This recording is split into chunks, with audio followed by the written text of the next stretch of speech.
Happy Saturday morning, fellow YouTubers. So right now, right before I pulled over, I saw this 16-year-old thereabouts that reminded me of myself. He's a skateboard rat, skate rat. So he had his long blonde hair, his baggy jeans, his Vans, his black t-shirt, and kind of an FU attitude. He threw his skateboard on the ground, bend over and tie his shoes, and it reminded me of myself. So I just thought I would talk about kind of the background I came from, which was dysfunctional. But the good thing about having like a nice Chevy Nova, I think. But the best thing about having like an alcoholic, outlaw, cowboy dad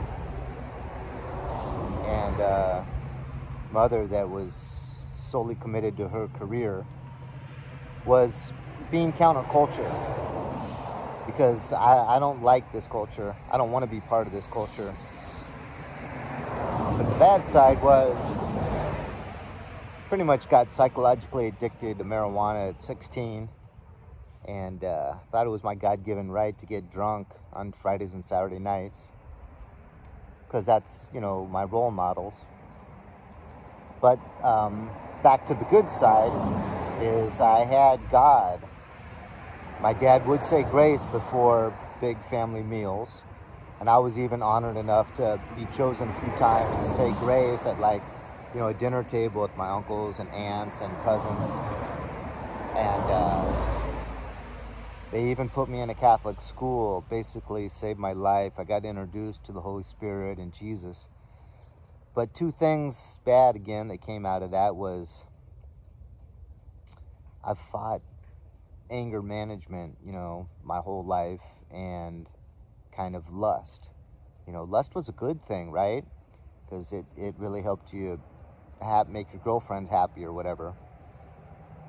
But I was in a store shopping the other day, and I met this like 27-year-old guy, and he was telling me some of the health foods he'd bought. And he pointed out one or two items that said, now these two things really helped me with my libido. So that's good to know. I thought I would share that with you. And I just had to laugh inside. On the outside, I said, I just always used eggs, broccoli, and blackberries. I mean, you don't need Viagra. If you eat a good amount of eggs, broccoli, and blackberries, you're good to go.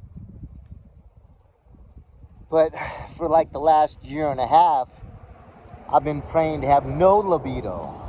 And the more and more I leaned into my faith and my relationship with Jesus, the more and more the devil seemed to use those two inlets, those two doors to my soul, which was anger and lust, more so with the lust. So, really struggled because I'm a single guy. And I was literally praying to give me the loins of Jesus.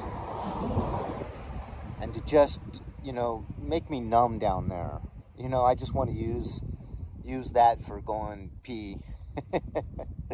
But it wasn't working. But then just lo and behold, 1 week, God granted me my wish to my prayers. So his timing is perfect. Because through that struggle, I gained a lot and learned a lot. But then he granted me that, and it's just been, I've never thought I would be so thankful to just be numb downstairs and to have my desire to stare at women and pursue women for sexual purposes is just null and void. And that's just the good Lord. So I just thought I would share that little testimony because he is faithful, he is true, he is loyal, he is patient and long-suffering. And I hate to say this out loud, but when I would break down and masturbate, he would almost give me a feeling of comfort afterwards when I'd apologize. And it was just his way of saying, you know, I'm with you in your sin. I'm with you all the time. He didn't even convince me it was really that wrong. It took me a long time to really find out that, you know, that was wrong. But just how he comes and comforts you even after you fall, right after you fall. I'm just getting a little bit choked up because he is so good, so patient, so long-suffering, so gentle and kind. I'm sorry, you guys, I'm an emotional guy, and when I talk about Jesus, be blessed. Have a good day.